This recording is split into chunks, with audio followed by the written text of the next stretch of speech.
So hello students, let's see the remaining questions. Next question बघा. The dimensional representation of specific resistance in terms of the charge Q is. Specific resistance आपल्याला dimension लिहायचं आहे. Specific resistance in terms of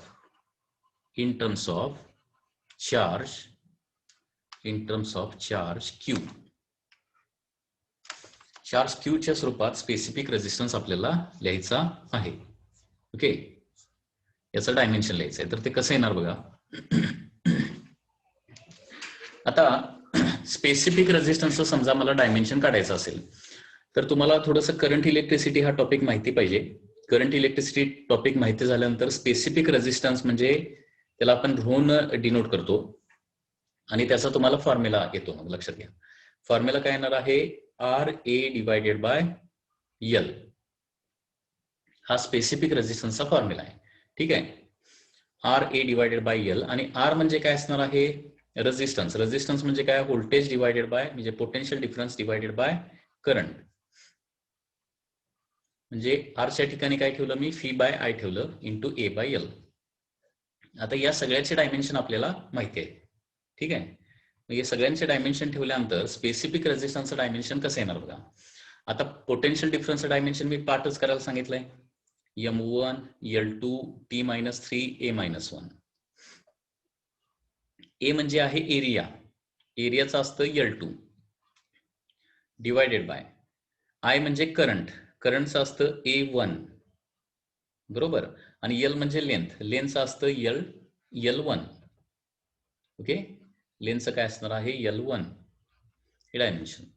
okay, and therefore काय होणार बघा, M⁻²टोटल. M⁻1 इथं फक्त आहे, इथं काहीच नाही आणि डिनॉमिनेटरला काहीच नाही आणि त्याच्यामुळे काय होणार आहे, M⁻1च येणार आहे. त्याच्यानंतर L बघा, 2 + 2 4, 4 डिवायडेड बाय L⁻1 आहे म्हणजे L⁻2 काय होणार आहे 3 येणार. M1 L3 ठीक आहे.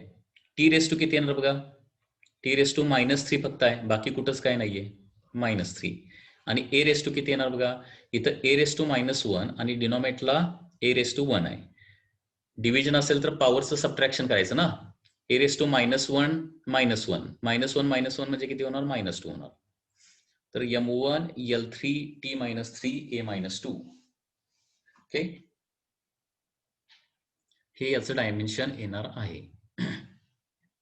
M1 L3 T-3 A-2. परंतु हे कशाच्या स्वरूपात आहे, M, L, T आणि A च्या स्वरूपात. त्याने Q च्या स्वरूपात लिहायला सांगितलंय. आता Q म्हणजे काय असतं, T1 A1 असतं, T1 A1 असतं. चार्जचं डायमेन्शन काय, T1 A1 ना. म्हणजे TA म्हणजे Q.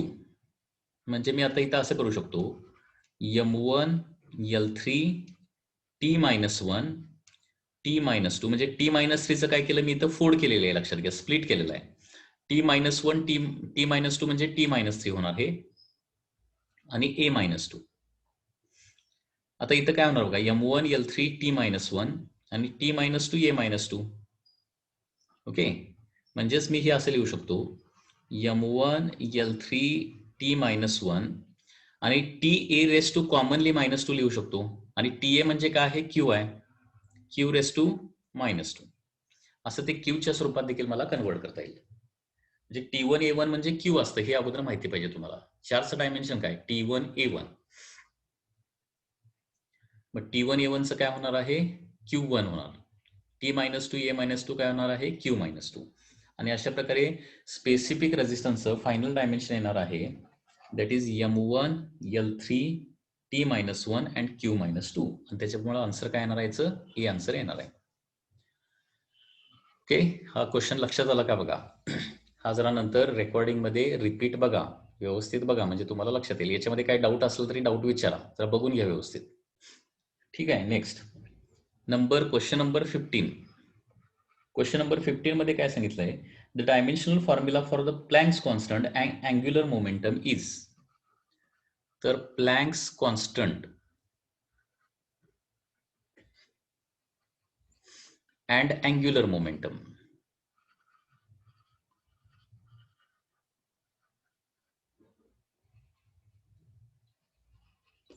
या दोघांचं डायमेन्शन काय असेल असं विचारलंय. आता मला सांगा, प्लँक्स कॉन्स्टंट आणि अँग्युलर मोमेंटम या दोघांचं डायमेन्शन जे आहे ते सेम येईल का डिफरंट येईल? तर ही पहिली गोष्ट तुम्हाला माहिती पाहिजे. आणि त्याच्यासाठी तुम्ही कदाचित ऍटम्स हा टॉपिक केमिस्ट्रीमध्ये आता स्टडी केलेला असेल, ऍटम्स. आणि ऍटम्स या टॉपिकमध्ये बोहरचं सेकंड पॉस्ट्युलेट आहे बघा. बोहरचं सेकंड पॉस्ट्युलेट काय असतं? तर अँग्युलर मोमेंटम कदाचित हे तुम्ही ऐकलं असेल. अँग्युलर मोमेंटम काय असतं? NH/2π असतं, बरोबर आहे ना? Angular momentum of electron is equal to multiple integral of h/2π. आता n हा नंबर आहे, 2π हा नंबर आहे, NH/2π, बरोबर आहे ना? म्हणजे अँग्युलर मोमेंटम आणि प्लँक्स कॉन्स्टंट या दोघांचं डायमेन्शन काय असलं पाहिजे? सेमच असलं पाहिजे. हे त्या टॉपिकवरून आपल्याला कळतं. अदरवाईज दोघांचे डायमेन्शन काढून बघावे लागतील. म्हणजे डिफरंट मेथडनं आपण हे चेक करू शकतो की दोघांचं डायमेन्शन सेम येणार का डिफरंट येणार आहे. म्हणजे ऍटम टॉपिकवरून आपल्याला हे लक्षात येतं की दोघांचं डायमेन्शन काय असलं पाहिजे? सेम असलं पाहिजे. आता डायमेन्शन सेम असणारे ऑप्शन किती आहे त्याच्यामध्ये? बी ऑप्शन एक आहे आणि डी ऑप्शन एक आहे. ठीक आहे. आता अँग्युलर मोमेंटमचं डायमेन्शन समजा काढायचं झालं तर अँग्युलर मोमेंटमचं डायमेन्शन कसं येणार बघा. तर अँग्युलर मोमेंटमचा फॉर्म्युला माहिती पाहिजे. अँग्युलर मोमेंटमचा फॉर्म्युला असतो m/r. अँग्युलर मोमेंटमचा फॉर्म्युला काय? m/r असा फॉर्म्युला असतो. हा कदाचित तुम्ही स्टडी केलेला असेल. m म्हणजे मास. मास म्हटल्यानंतर फक्त मास m⁻⁴ बाकी L0 T0 येणार आहे. φ म्हणजे स्पीड आहे. स्पीड म्हणजे L1 T-1, m0 L1 T-1. r म्हणजे डिस्टन्स आहे. डिस्टन्स म्हणजे L1 येणार आहे. r म्हणजे रेडियस. रेडियस एक प्रकारचं डिस्टन्स असतं. ओके, लक्षात येत आहे? आणि त्याच्यामुळं अँग्युलर मोमेंटमचं टोटल डायमेन्शन येणार आहे m1 L1 L1 L2 and T-1. m1 L2 T-1 या पद्धतीनं अँग्युलर मोमेंटमचं डायमेन्शन येणार आहे. आणि जे अँग्युलर मोमेंटमचं असणार तेच काय असणार आहे? प्लँक्स कॉन्स्टंटचं देखील असणार आहे. समजा हे angular momentum is equal to NH/2π माहिती नाहीये तर तुम्हाला प्लँक्स कॉन्स्टंटचं देखील काय करावं लागेल? डायमेन्शन काढावं लागेल. आता प्लँक्स कॉन्स्टंटचं डायमेन्शन कसं काढणार? म्हणजे समजा काढायचं झालं प्लँक्स कॉन्स्टंट, तर याचं युनिट माहित आहे. काही वेळेला युनिटवरून आपल्याला डायमेन्शन ठरवावे लागतं. प्लँक्स कॉन्स्टंटचं युनिट माहिती पाहिजे तुम्हाला. जूल सेकंड हा एक महत्वाचा कॉन्स्टंट आहे. त्याची व्हॅल्यू आणि त्याचं युनिट नेहमी पाठ करून ठेवा. ते अनेक वेळा आपल्याला लागणार आहे. तर प्लँक्स कॉन्स्टंटची व्हॅल्यू माहिती आहे ना? 6.63 इंटू 10⁻31. युनिट असतं जूल सेकंड. युनिट काय असतं? जूल सेकंड हे त्याचं युनिट असतं. जूल म्हणजे वर्कचं युनिट आहे, m1 L2 T-2. आणि सेकंड हे काय आहे? टाइमचं युनिट आहे, त्याच्यामुळे T1. या पद्धतीने युनिट वरून देखील याचं डायमेन्शन काढू शकतो. m1 L2 T-1 असं हे प्लँक्स कॉन्स्टंटचं डायमेन्शन येणार आहे. तर इथून पुढे ही नेहमी लक्षात ठेवा, ही एक महत्वाची गोष्ट आहे. अँग्युलर मोमेंटम आणि प्लँक्स कॉन्स्टंट दोघांचे डायमेन्शन नेहमी सेमच असतं. Angular momentum and Planck's constant दोघांचे डायमेन्शन सेम असतात. ही एक महत्वाची गोष्ट आहे, नेहमी लक्षात ठेवा. Next is question 16. क्वेश्चन 16 मध्ये काय सांगितलंय? Which of the following pair has same unit? Which of following pair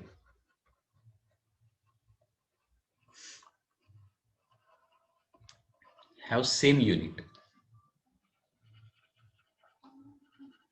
ठीक आहे. आणि याच्यामध्ये ऑप्शन काय दिलेत बघा. फर्स्ट ऑप्शन आहे wavelength and Rydberg constant. Wavelength and Rydberg constant. Rydberg constant तुम्ही केमिस्ट्रीमध्ये आता ऍटम जर टॉपिक तुमचं चालू असेल तर त्याच्यामध्ये तुम्हाला रिडबर्ग कॉन्स्टंट आलेला असेल, लक्षात घ्या. सेकंड ऑप्शन आहे that is relative velocity and relative density.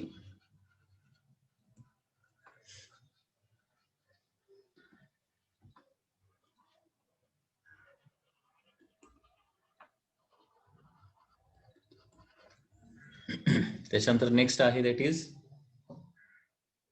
Thermal capacity and Boltzmann constant.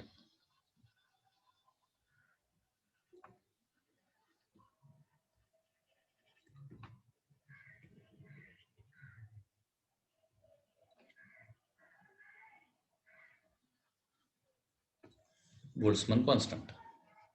आणि लास्ट आहे time period and acceleration gradient.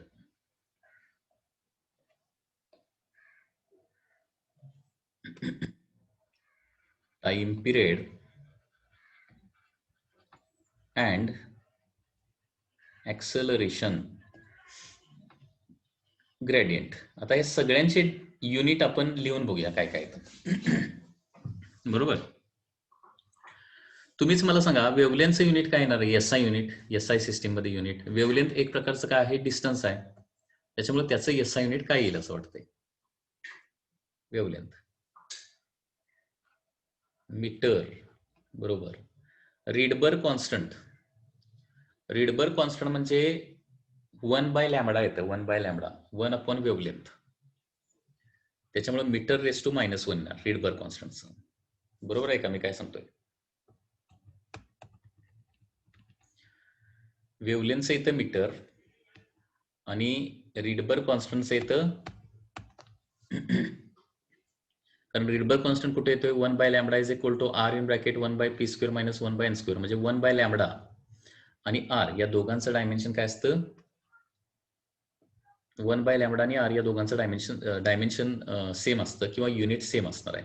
So वेव्हलेंथचं काय येतं बघा इथं? वेव्हलेंथचं असणार मीटर. बरोबर आहे ना? वेव्हलेंथचं आलं मीटर.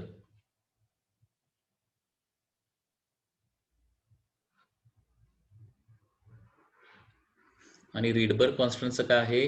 पर मीटर आहे म्हणजे मीटर रेस टू -1 म्हणजे हे सेम येत नाही. रिलेटिव्ह व्हेलॉसिटी आणि relative density. Okay. Relative velocity आणि रिलेटिव्ह डेन्सिटी यांचे युनिट काय येतात? आता रिलेटिव्ह व्हेलॉसिटी ही एक प्रकारची व्हेलॉसिटी आहे. याचं युनिट असतं मीटर पर सेकंड. आणि रिलेटिव्ह डेन्सिटी म्हणजे density of material divided by density of water म्हणजे डेन्सिटी कॅन्सल होतं. याला युनिटच नाहीये. युनिटलेस. थर्मल कॅपॅसिटीचं असतं जूल पर केजी आणि बोल्ट्झमन कॉन्स्टंट आहे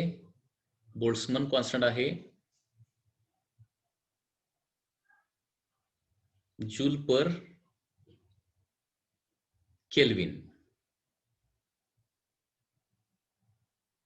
Boltzmann constant joule per kelvin असं त्याचं युनिट आहे. आता बोल्ट्झमन कॉन्स्टंटचं युनिट किंवा डायमेन्शन कसं लक्षात ठेवायचं याच्यासाठी हा एक फॉर्म्युला तुम्हाला लक्षात ठेवावा लागेल. ओके. गॅस मॉलिक्युलच्या एनर्जीचा फॉर्म्युला असतो 3/2 QBD. आता काही ह्या गोष्टी ज्या मी सांगतोय त्या तुम्हाला वाटतील की हे कसं लक्षात ठेवायचं, तर रिपिटेशन केल्यानंतर हळूहळू या गोष्टी लक्षात राहतात. त्याच्यामुळे हे व्हिडिओज रिपीटेडली बघा, नंबर ऑफ टाइम्स बघा आणि ह्या गोष्टी लक्षात ठेवायचा प्रयत्न करा. याला दुसरा कुठला पर्याय नाहीये, लक्षात घ्या. ओके. तर एनर्जी ऑफ गॅस मॉलिक्युलचा फॉर्म्युला असतो 3/2 KB इंटू टी. तर याच्यामध्ये KB म्हणजे काय आहे? बोल्ट्झमन कॉन्स्टंट आहे. टी म्हणजे काय आहे? टेम्परेचर आहे. आता एनर्जीचं युनिट काय असतं? जूल. 3/2 त्याला काही युनिट नाहीये. केबीचं युनिट फाइंड आउट करायचं आणि टेम्परेचरचं काय असणार आहे? केल्विन. तर केबीचं युनिट काय येणार आहे? Joule per kelvin. ओके. आणि नेक्स्ट आहे ऍक्सलरेशन ग्रेडियंट. टाइम पिरियडचं काय असणार बघा? जस्ट सेकंड असणार आहे. आणि ऍक्सलरेशन ग्रेडियंट म्हणजे acceleration divided by distance. Acceleration divided by distance. तर ऍक्सलरेशनचं असतं metre per second square divided by metre म्हणजे काय येणार आहे? पर सेकंड स्क्वेअर हे याचं आन्सर येतं. Per second square. ठीक आहे.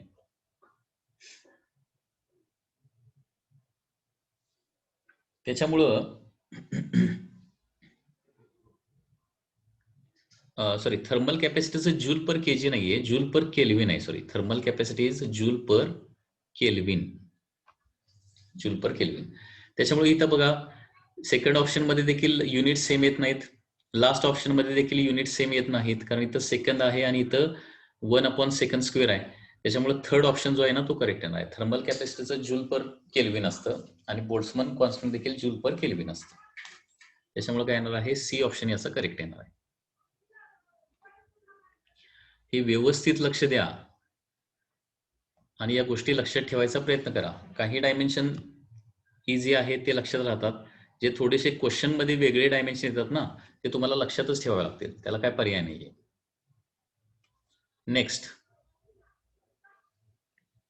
Question 17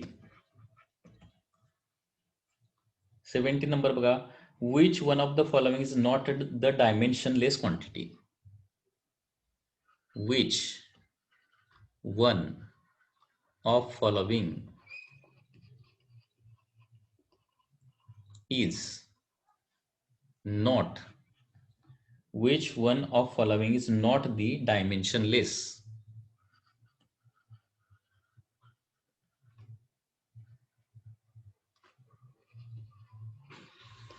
quantity. आणि ऑप्शन काय दिलेत, Planck's constant, Planck's constant. Second, dielectric constant.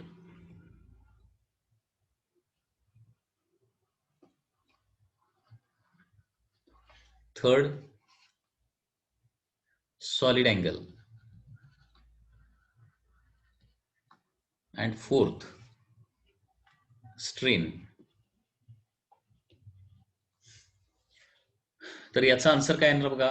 आता याच्यामध्ये काय सांगितलंय, which one of the following is not dimensionless. Not dimensionless म्हणजे डायमेन्शन असणारी, डायमेन्शन असणारी कुठली क्वांटिटी आहे. आता बघा, डायइलेक्ट्रिक कॉन्स्टंटला डायमेन्शन नसतं, दिस इज डायमेन्शनलेस. सॉलिड अँगलला देखील डायमेन्शन नसतं आणि स्ट्रेनला देखील डायमेन्शन नसतं. फक्त प्लँक्स कॉन्स्टंटला डायमेन्शन आहे आणि ते कुणाचं असतं, अँग्युलर मोमेंटमचं. त्याच्यामुळे 17चा आन्सर काय येणार आहे, A will be the answer. 17चा आन्सर ए येणार आहे. 18, given that y is equal to. 18 मध्ये काय दिलंय बघा, given that y is equal to a cos t by p minus qx, where t represent time. t म्हणजे काय आहे, टाइम आहे. Time. In following statement is true. तर कुठलं याच्यातलं स्टेटमेंट ट्रू आहे असं म्हटलंय, विच इज ट्रू. आता बघा, first, unit of x is same as that of Q. Unit of x is same as Q असं म्हटलंय. एक्स आणि क्यूचं युनिट सेम असेल का. आता बघा, एक्स हे पहिला ऑप्शन जरा आपण चेक करूया बरोबर आहे का नाही. क्यू आणि एक्सचं युनिट सेम असेल का, तर यांचं युनिट सेम नसणार आहे. का सेम नसणार आहे बघा, कारण तर इथं 18 क्वेश्चन पूर्ण लिहिलेला आहे, 17 मध्ये रिपिटेशनची गरज आहे. ओके, हे बघा, which one of the following is not dimensionless. याचा मिनिंग काय होतो, डायमेन्शन असणारी. डायमेन्शनलेस नसणारी म्हणजे डायमेन्शन असणारी ना. Not dimensionless, not dimensionless quantity म्हणजे डायमेन्शन असणारी क्वांटिटी कुठली. म्हणजे नॉट आणि लेस काढून टाका ना, म्हणजे डायमेन्शन क्वांटिटी. डायमेन्शन असणारी क्वांटिटी एकच आहे, प्लँक्स कॉन्स्टंट. बाकी सगळे डायमेन्शन लेस क्वांटिटी आहेत, कारण डायइलेक्ट्रिक कॉन्स्टंटला डायमेन्शन नसतं, सॉलिड अँगलला नसतं, स्ट्रेनला देखील नसतं. ओके, आता हा जो नेक्स्ट क्वेश्चन आहे ना, याच्यातल्या टर्म जरी माहिती नसले तरी ते तुम्हाला काढता आलं पाहिजे. कारण लक्षात घ्या, कॉस आपण कुणाचा घेतो. ओके, 80 नंबर क्वेश्चनचा आन्सर कसा येणार बघा, कॉस कुणाचा घेतो आपण, अँगलचा घेतो ना. समजा कॉस ऑफ 5 किलोग्राम असं म्हटलं तर चालेल का. साइन ऑफ 2 सेकंड असं म्हटलं तर चालेल का, not possible. Sine of 20 degrees म्हणावं लागेल किंवा साइन ऑफ पाय रेडियन वगैरे म्हणावं लागेल. म्हणजे आपण साइन कॉस टॅन हे ट्रिग्नोमेट्रिक फंक्शन अँगलचेच घेतो. म्हणजे cos of T by P minus Q x, म्हणजे इथं टी बाय पी आणि क्यू एक्स हे काय असले पाहिजेत? अँगल. कारण अँगल मधून अँगल मायनस करून इथं शेवटी काय येणार आहे? अँगलच येणार आहे. म्हणजे टी बाय पी हे अँगल असला पाहिजे आणि क्यू एक्स देखील काय असला पाहिजे? अँगल असला पाहिजे. लक्षात येत आहे? म्हणजे अँगल म्हणजे याला युनिट किंवा डायमेन्शन, याला डायमेन्शन नसलं पाहिजे. अँगलला डायमेन्शन नसतं, माहिती आहे ना. मग जे टीचं युनिट असेल तेच पीचं युनिट असायला पाहिजे. लक्षात घ्या. तर इथं हे युनिट युनिट कॅन्सल होणार आणि शेवटी एक नंबर राहणार, म्हणजे अँगल राहणार आहे. जे टीचं असेल तेच पीचं असलं पाहिजे. म्हणजे टी समजा सेकंड मध्ये आहे, तर पी देखील सेकंड मध्ये असला पाहिजे. म्हणजे सेकंड सेकंड कॅन्सल होईल आणि तिथं एक डायमेन्शनलेस क्वांटिटी राहील, दॅट इज अँगल राहू शकेल. म्हणजे त्याच्यामुळे करेक्ट आन्सर काय येणार आहे? डी हे त्याचं करेक्ट आन्सर येणार. हे बघा, क्यू आणि एक्स मध्ये क्यूचं जर मीटर असेल तर एक्सचं काय असलं पाहिजे? 1 मीटर असलं पाहिजे. किंवा एक्सचं जर मीटर असेल तर क्यूचं काय असलं पाहिजे? 1 मीटर असलंच पाहिजे. तरच काय होणार? मीटर मीटर कॅन्सल होणार आणि शेवटी तिथं डायमेन्शनलेस क्वांटिटी येणार. मी काय सांगतोय लक्षात येते? त्याच्यामुळं टी आणि पीचं डायमेन्शन किंवा युनिट सेम असलं पाहिजे आणि क्यू आणि एक्स मध्ये एकाचं जे काही युनिट असेल दुसऱ्याचं काय असलं पाहिजे? त्याचा रेसिप्रोकलच असला पाहिजे. हे असं थोडंसं तुम्हाला थिंक करावं लागणार 80 नंबर मध्ये. Okay.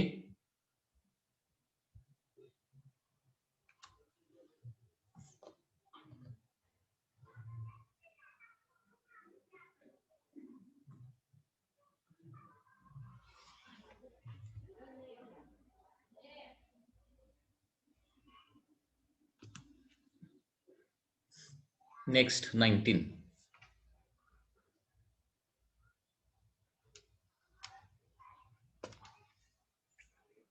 The dimension of A and B in the equation. Question काय विचारलाय? Dimension of A by B काढायला सांगितलंय. In the equation, P is equal to A minus T square divided by BX. फिर P is pressure. P म्हणजे काय सांगितलंय? Pressure सांगितलंय. आणि T म्हणजे टाइम सांगितलंय. ओके. तर A बाय B काढण्यासाठी A आणि B चे अगोदर डायमेन्शन काढावं लागतील. एचं डायमेन्शन कसं काढणार सांगा? एचं डायमेन्शन काय येईल? ए मायनस टी स्क्वेअर आहे ना. आणि पुन्हा एकदा आपण काय बघितलंय बघा, दोन टर्मचं ऍडिशन सबट्रॅक्शन कधी करू शकतो? त्यांचं युनिट आणि डायमेन्शन सेम असेल तरच ऍडिशन सबट्रॅक्शन करू शकतो. आता इथं सबट्रॅक्शन आहे म्हणजे जे एचं डायमेन्शन असेल तेच काय असलं पाहिजे? टी स्क्वेअरचं डायमेन्शन असलं पाहिजे, तरच त्यांचं सबट्रॅक्शन होऊ शकतं. म्हणजे एचं डायमेन्शन, आता टी म्हणजे टाइम आहे ना, म्हणजे टी 2 हे एचं डायमेन्शन झालं. ठीक आहे. हे काय झालं? ह्याच्यामध्ये एक्स म्हणजे डिस्टन्स पण दिलंय. X is the distance question मध्ये. तर एचं डायमेन्शन झालं T2. आता बीचं डायमेन्शन काढूया. बीचं डायमेन्शन काढण्यासाठी सगळे डायमेन्शन ठेवावे लागतील. तर आता या इक्वेशन वरून काय लिहिणार बघा? प्रेशरचं डायमेन्शन पाठ पाहिजे तुम्हाला, किंवा अगोदर बीचा फॉर्म्युला काढूया या इक्वेशन वरून. बीचा फॉर्म्युला काय येणार? A minus T square divided by P X असा फॉर्म्युला आहे बीचा फॉर्म्युला. बी ला LHS ला आणलं, पी ला RHS ला आणलं. ठीक आहे. आता सगळे डायमेन्शन ठेवूया. बीचं डायमेन्शन काय आहे? काढायचं आहे, सॉरी, बीचं डायमेन्शन काढायचं आहे. ए मायनस टी स्क्वेअर म्हणजे ए म्हणजे टी स्क्वेअर झालं ना, म्हणजे time square minus time square म्हणजे सम टाइम स्क्वेअरच येणार आहे. म्हणजे न्यूमरेटरला आलं T2. Time square minus time square म्हणजे सर्टन टाइम स्क्वेअरच येणार ना, आणि टाइम स्क्वेअर म्हणजे फक्त T2 आपण वर ठेवू शकतो. खाली प्रेशरचं काय असतं? M1 L-1 T-2 असतं प्रेशरचं. आणि एक्स म्हणजे डिस्टन्सचं येणार आहे L1. त्याच्यामुळं हे डायमेन्शन न्यूमरेटरला येणार आहे T2, डिनॉमिनेटरला M1 L0 होणार ना, कारण L-1 L1 आहे. L0 आणि T-2 म्हणजे फायनली हे डायमेन्शन येणार आहे M-1 L0 and T2 minus minus 2. T minus minus 2 म्हणजे काय होणार? +4 होणार. 2 मायनस मायनस 2 म्हणजे 2 + 2 म्हणजे 4 येणार आहे. आणि m वर गेल्यानंतर m मायनस 1, l काय 0च आहे. तर या पद्धतीने a आणि b चं डायमेन्शन येणार आहे. आणि आता काय काढायला सांगितलंय? a बाय b चं डायमेन्शन काढायला सांगितलंय.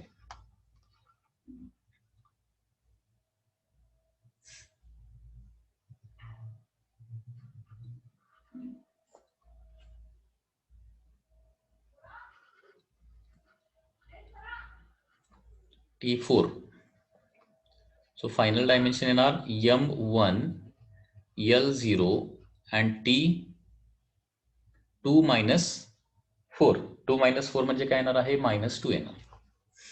So m1, l0, T minus 2 हे फायनल डायमेन्शन येणार आहे. ओके. आणि ऑप्शन मध्ये m t -2 असा ऑप्शन आहे. l0 म्हणजे ते लिहिलेलंच नाही, m t-2. त्याच्यामुळे ऑप्शन येणार आहे याचा बी आन्सर येणार आहे. बी आन्सर येणार. हे लक्षात येते का बघा? काय डाऊट असला विचारा.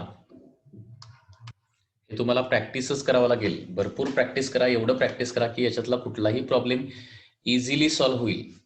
जेवढं आतापर्यंत मी सांगितलंय ना तेवढं व्यवस्थित प्रिपेअर करा. तुम्हाला पुढे काही प्रॉब्लेम नाही. म्हणजे थोडक्यात इथं आता तुम्हाला खूप हार्डवर्कची गरज आहे. नाहीतर फक्त लाईव्ह लेक्चरला बसलं, कसं सोडवलंय बघितलं आणि सोडून दिलं तर होणार नाही. हे लाईव्ह लेक्चर झाल्यानंतर एकदा नोटबुक घेऊन पुन्हा एकदा सॉल्व्ह करून बघा. आपल्याला सुटतंय का बघा. कुठं पाठांतराची गरज आहे तिथं पाठांतर करा. पाठांतर कसं? पाठांतर म्हणजे काय?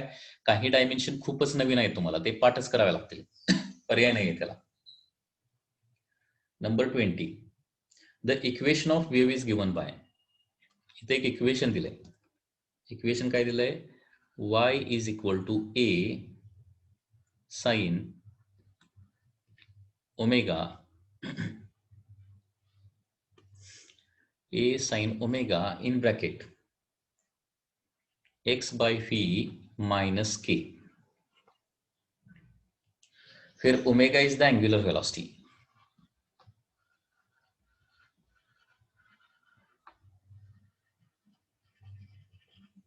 Omega is angular velocity.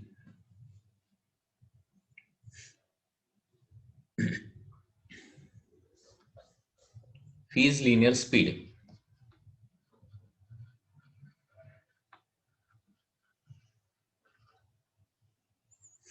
The dimension of k is, k चं डायमेन्शन विचारलंय. आता इथं काय करूया? ओमेगानं ब्रॅकेटच्या आतमध्ये मल्टिप्लाय करूया. आन्सर कसं येणार बघा? y is equal to a sine omega जी ब्रॅकेटच्या बाहेर टर्म आहे त्यांना आतमध्ये मल्टिप्लाय केलं तर omega X by V minus omega K असं हे इक्वेशन होणार. ठीक आहे. Omega X divided by V minus omega K. आता आपल्याला के चं डायमेन्शन काढायला सांगितलंय. ओमेगा म्हणजे अँग्युलर वेलॉसिटी. अँग्युलर वेलॉसिटीचं डायमेन्शन तुम्हाला आता पाठ करावं लागेल. m0 l0 t मायनस 1 हे अँग्युलर वेलॉसिटीचं डायमेन्शन आहे. आता बघा, साईनच्या आतमध्ये काय असतं म्हणून सांगितलं मी नेहमी. साईनच्या आतमध्ये अँगल असतो. साईन कुणाचा घेतो आपण? फक्त अँगलचाच साईन घेऊ शकतो. काय सांगितलं लक्षात येत आहे? फक्त अँगलचाच आपण साईन घेऊ शकतो. म्हणजे sine of omega X by V minus omega K. म्हणजे ओमेगा एक्स बाय व्ही काय असला पाहिजे? अँगल असला पाहिजे. मायनस ओमेगा के असला पाहिजे, अँगल असला पाहिजे. म्हणजे ओमेगा के हा अँगलच असला पाहिजे. अँगल म्हणजे डायमेन्शन काय असलं पाहिजे? m0 l0 t0 असलं पाहिजे. कारण अँगलला डायमेन्शन नसतं. ठीक आहे. त्याच्यामधलं ओमेगाचं डायमेन्शन आपल्याला माहिती आहे. म्हणजे केचं डायमेन्शन काय येणार? m0 l0 t0 divided bye ओमेगाला RHS ला आणूया आणि डिवाइड करूया ना. डिवायडेड बाय ओमेगा होणार. So m0 l0 t0 divided by ओमेगाचं किती आहे? m0 l0 t minus 1. तर फायनली केचं डायमेन्शन काय येणार आहे? t1 हे डायमेन्शन येणार. कारण M0 L0च आहे, फक्त T-1चं काय होणार आहे, वर गेल्यानंतर प्लस होणार आहे T1. सो आन्सर याचा येणार आहे C will be the answer. Next is 21. If the muscle times speed equals power, then what is ratio of SI unit and CGS unit of muscle is? Question मध्ये काय दिलंय, muscle times speed is equal to power असं म्हटलंय question मध्ये. If the muscle times speed equals power, म्हणजे muscle times म्हणजे muscle into speed म्हणजे काय असलं पाहिजे, पॉवर असलं पाहिजे. ठीक आहे. तर what is ratio of SI unit and CGS unit of muscle. तर मसल ही एक फिजिकल क्वांटिटी आहे. ठीक आहे. तर मसलचं SI युनिट आणि मसलचं CGS युनिट यांचा रेशो किती येणार आहे. ओके, काय विचारलंय, ratio विचारलाय.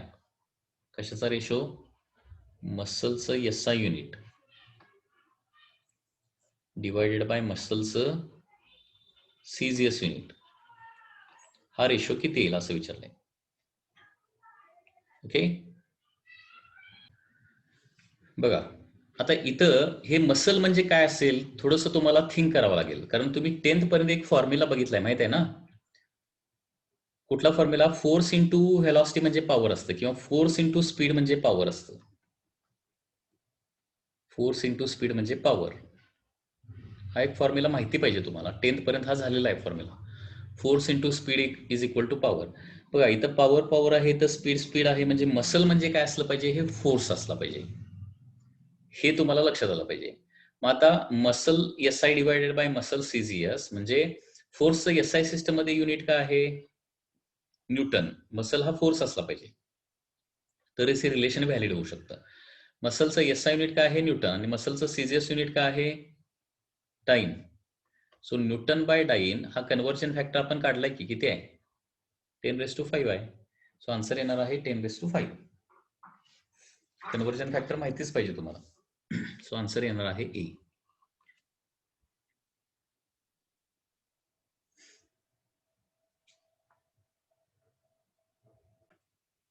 Next number is 22. The dimension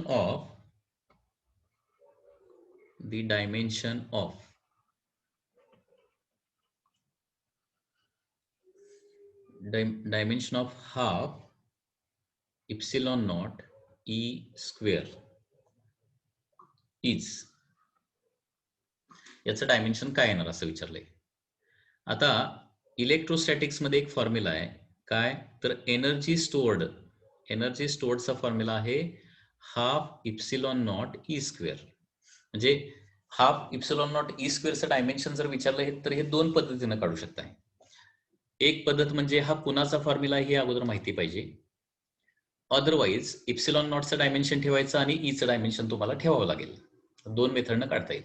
आता मी इथं कुठली मेथड वापरणार आहे, कारण मी फिजिक्सचा इलेक्ट्रोस्टॅटिक टॉपिक स्टडी केलाय आणि त्याच्यामध्ये मला माहिती आहे की half epsilon naught E square हे काय आहे, एनर्जी स्टोअर्डचं फॉर्म्युला आहे. एनर्जी स्टोअर्डचा हा फॉर्म्युला आहे. ओके, म्हणजे एनर्जी स्टोअर्डचा हा फॉर्म्युला असल्यामुळे याचं डायमेन्शन एनर्जीचं येणार आहे.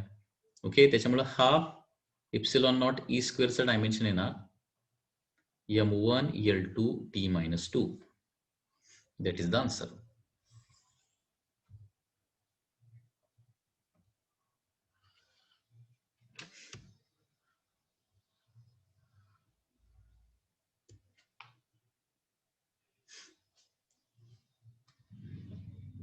Next, 23.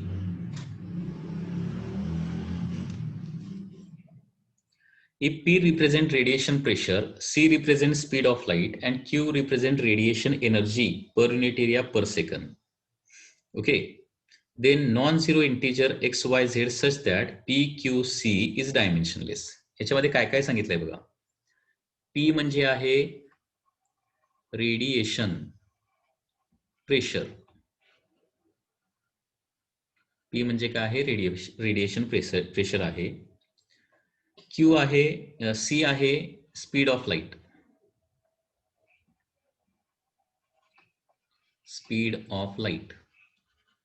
ठीक आहे. आणि क्यू आहे एनर्जी. क्यू आहे एनर्जी, फक्त एनर्जी दिलेली नाही तर energy per unit area per second आहे. Per unit area per second म्हणजे पर युनिट टाइम असं दिलेलं आहे. आणि क्वेश्चन मध्ये काय सांगितलंय, P raise to X, Q raise to Y and C raise to Z हे काय यायला पाहिजे, डायमेन्शन लेस यायला पाहिजे. तर एक्स वाय झेडच्या व्हॅल्यू काय असतील असा क्वेश्चन आहे. एक्स वाय आणि झेडच्या व्हॅल्यू काय असतील. तर हे कसं काढता येईल, आता सगळे हे तर काय करावं लागेल, डायमेन्शन ठेवावं लागतील. Is equal to M0 L0 T0 करावं लागेल. आता पी म्हणजे काय आहे, प्रेशर आहे, रेडिएशन प्रेशर. प्रेशरचं डायमेन्शन M1 L-1 T-2. प्रेशरचं डायमेन्शन पाठ पाहिजे. Raise to X. त्याच्यानंतर क्यू म्हणजे काय आहे, energy per unit area per second. याचं डायमेन्शन अगोदर काढूया. एनर्जीचं असतं M1 L2 T-2 divided by एरियाचं असतं L2 आणि टाइमचं असतं T1.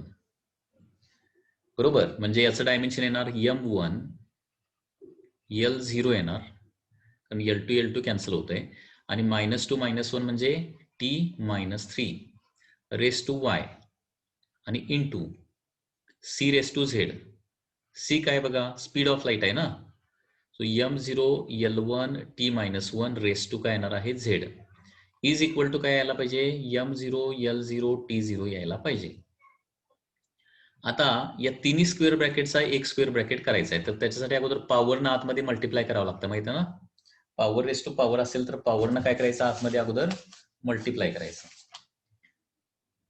बरोबर, बघा इथे काय येणार मग, M raise to X, L raise to -x, T raise to -2x झालं.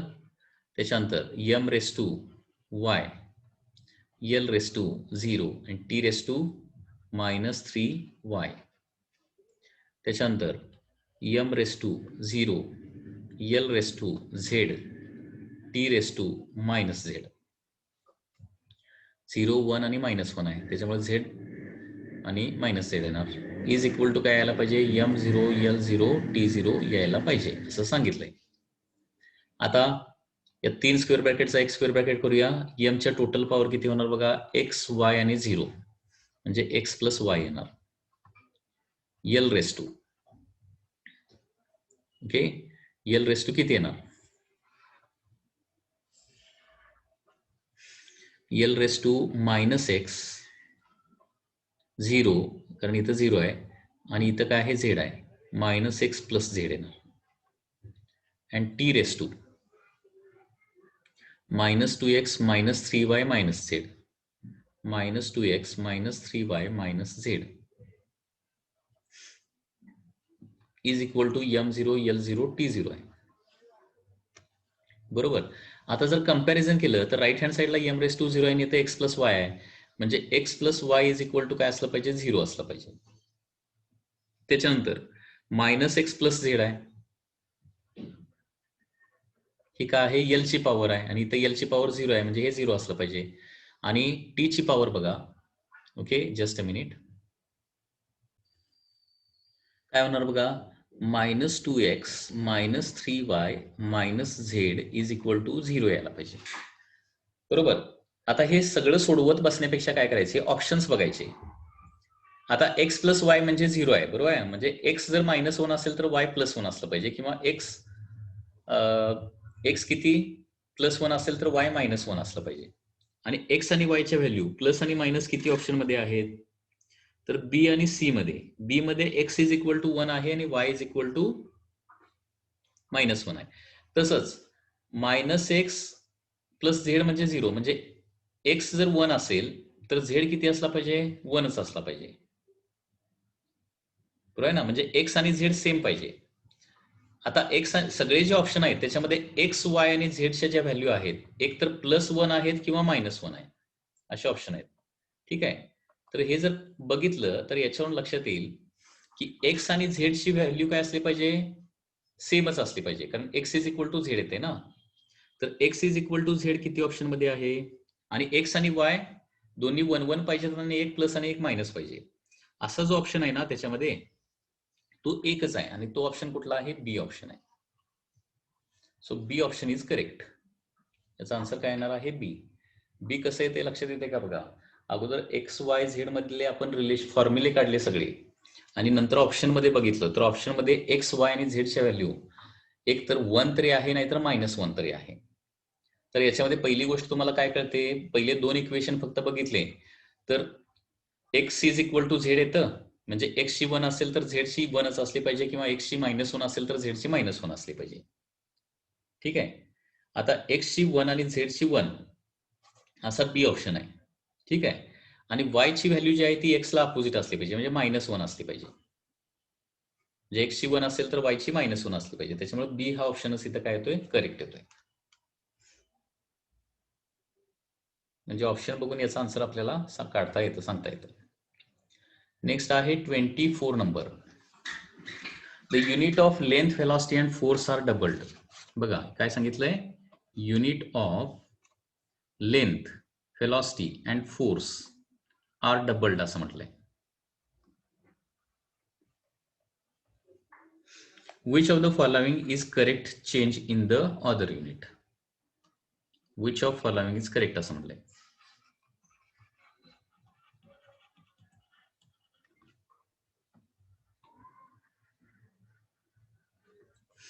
त्याच्यामध्ये फर्स्ट ऑप्शन काय दिलाय बघा, unit of time is doubled. Unit of time is doubled हा ऑप्शन आहे. Okay, so this is the first option. Unit of time is doubled. Length, velocity, force double केल्यावर time double होणार का असा option आहे. तर हे आपल्याला चेक करावं लागेल. लेंथ, व्हेलॉसिटी आणि फोर्स वरून टाइम. तर इथं लेंथ, व्हेलॉसिटी आणि फोर्स जर आपण काय केलं फंडामेंटल घेतलं तर टाइमचं डायमेन्शन लेंथ, व्हेलॉसिटी, फोर्सच्या स्वरूपात काय येईल असे पण काही वेळेला क्वेश्चन असतात. आता हा क्वेश्चन कसा सोडवायचा बघा, जरा व्यवस्थित लक्ष द्या. वेगळा क्वेश्चन आहे, थोडासा वेगळा क्वेश्चन आहे. कसं सोडवता येईल बघा. तर आपण इथं असं डायरेक्टली लिहूया की T is equal to L raise to A, velocity raise to B and force raise to C असं आपण लिहू शकतो. Okay, just a minute. हे बघा, टाइमचं लेंथ, व्हेलॉसिटी आणि फोर्स, टाइम हा लेंथ, व्हेलॉसिटी, फोर्सवर कसा डिपेंड आहे हे चेक करण्यासाठी T is equal to L raise to A, V raise to बी आणि एफ रेस टू सी लिहायचं. परत डायमेन्शन ठेवूया. टाइमचं M0 L0 T1 येणार, लेंथचं L1 फक्त येणार रेस टू ए, व्हेलॉसिटीचं L1 T-1 रेस टू बी आणि फोर्सचं काय असतं M1 L1 T-2 race to C. ठीक आहे.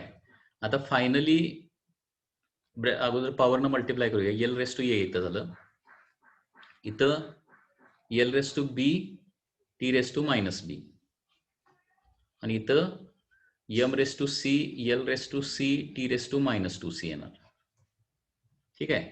मग आता फायनल डायमेन्शन किती काय येणार बघा, एम रेस टू सी बरोबर आहे ना, त्याच्यानंतर L raise to A plus B plus C येणार, A plus B plus C, कारण एल रेस टू इथं ए आहे, इथं एल रेस टू बी आहे आणि इथं एल रेस टू सी आहे. आणि टी रेस टू इथं टी नाही आहे, इथं टी किती आहे -बी आहे आणि इथं किती आहे -2c आहे, -b -2c. सो काय येणार आहे M0 L0 T1 LHS आहे.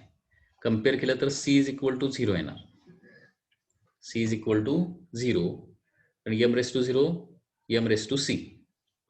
त्याच्यानंतर A plus B plus C is equal to 0 येणार. त्याच्यामध्ये C 0 आहे म्हणजे A प्लस B काय असलं पाहिजे, 0 असलं पाहिजे.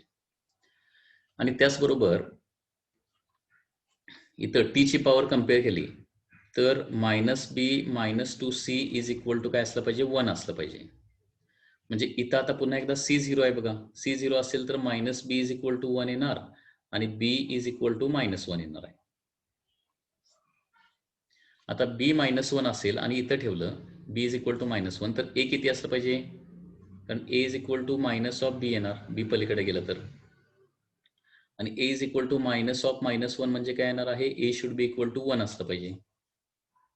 म्हणजे अशा प्रकारे लक्षात घ्या, टाइम जो आहे तो कसा डिपेंड असणार आहे, L⁻1 φ⁻b ची व्हॅल्यू किती आली, -1 आणि फोर्सवर डिपेंडच नाहीये, F⁻c म्हणजे Force⁻0.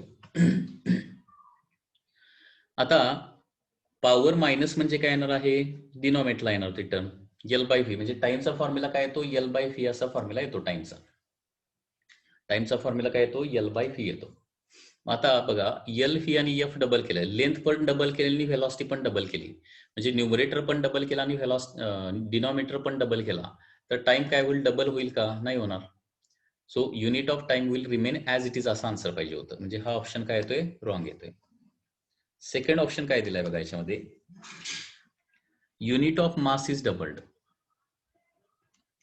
Unit of mass is doubled. तर आता पुन्हा एकदा इथं काय करावं लागेल, mass is equal to L⁻A φ⁻b आणि F⁻c करून हे सगळं पुन्हा सोडवावं लागणार आणि याच्यावरून मासचा फॉर्म्युला काढावा लागणार in terms of length, velocity आणि फोर्स. तिघांच्या स्वरूपात फॉर्म्युला काढून हे चेक करावं लागेल. तिसरं आहे मोमेंटम इज डबल्ड.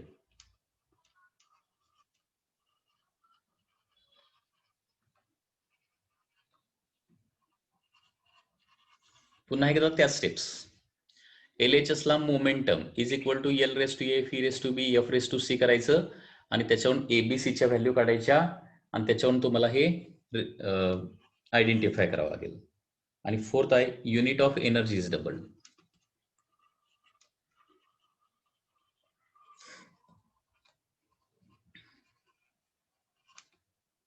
ओके, तर इथं देखील एनर्जी इज इक्वल टू काय करायचं, L⁻A φ⁻b आणि F⁻c करायचं आहे आणि त्याच्यावरून ते तुम्हाला रिलेशन येईल. लक्षात येत आहे, या पद्धतीने ह्या गोष्टी तुम्हाला कराव्या लागणार आहेत. ओके,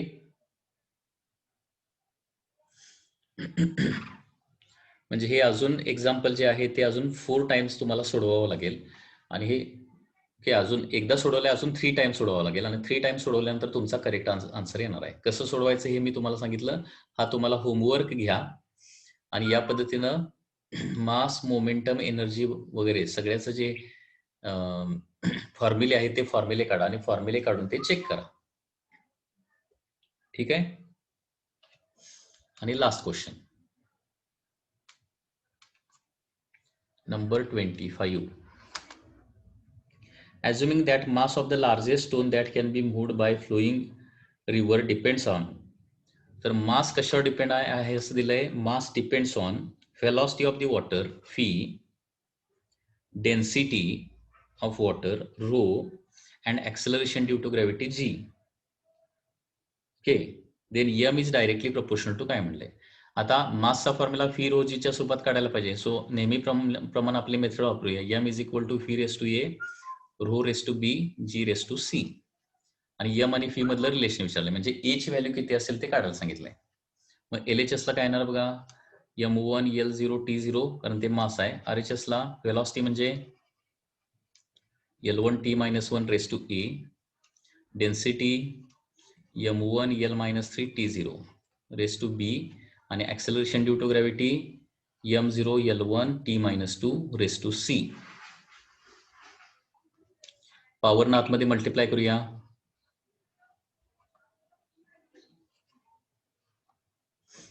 इथं mb L-3b T0 इथं m0 Lc T-2c.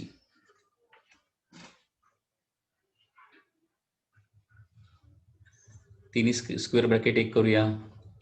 0 b आणि 0 म्हणजे b येणार, a-3b आणि प्लस c आणि T⁻a 0 -2c -a-2c हे असं येणार आहे. आता LHS RHS कम्पेअर केलं तर b इज इक्वल टू 1 येणार आणि इथं m⁻1 आहे, इथं m⁻b आहे. ठीक आहे. a minus 3b plus C is equal to L ची power a minus 3b plus C आणि इथं 0 आहे आणि इथं b ची व्हॅल्यू 1 ठेवली तर a मायनस 3 होणार प्लस सी मायनस 3 पलीकडे गेल्यानंतर a प्लस सी म्हणजे किती येणार आहे इथं 3 येणार कारण b ची व्हॅल्यू 1 आहे ना सो इथं मायनस 3 येणार पलीकडे गेल्यानंतर मायनस 3चं प्लस 3 होणार आणि minus a minus 2c is equal to तर t रेस टू 0 आहे 0 येणार आता या दोन इक्वेशनचे ऍडिशन करूया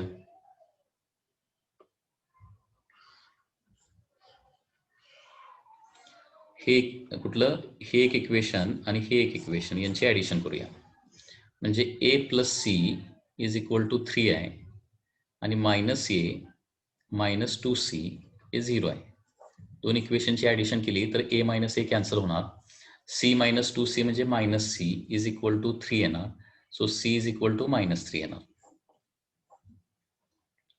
ठीक आहे c ची व्हॅल्यू मायनस 3 आली आता बघा a प्लस सी किती आहे 3 आहे ओके ए सी ची व्हॅल्यू किती आहे मायनस 3 आहे ए प्लस मायनस 3 म्हणजे A minus 3 is equal to 3 and therefore A is equal to minus 3 पलीकडे गेल्यानंतर 3 प्लस 3 म्हणजे ए इज इक्वल टू काय येणार 6 येणार आहे आणि क्वेश्चन मध्ये काय विचारलंय M is directly proportional to phi raise to किती असा क्वेश्चन विचारलाय आन्सर काय येणार आहे M is directly proportional to phi raise to 6 so answer त्याच्यामुळे काय येणार आहे D answer will be correct ठीक आहे